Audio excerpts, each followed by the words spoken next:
今天给大家讲一下，像这种冰箱，我们怎么样快速的判断出它是这边的低压路还是这边的高压路啊？这个启动正常就是不制冷了。像这种带接水盘的这个，很多都是这个里边漏了啊，因为它里边有水，它腐蚀性比较大。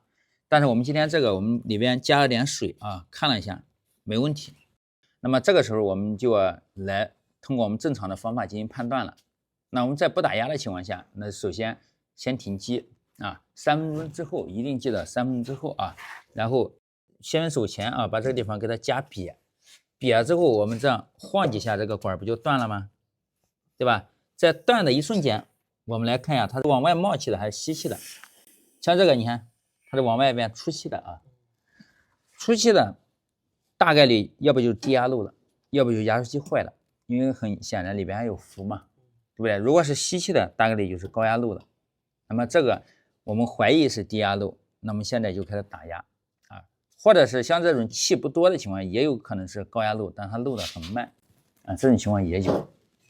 这样操作的目的是为了让大家在客户家里边心里有个事儿，以便于咱们好报价啊。其实准确的还是咱们需要打压来进行减漏。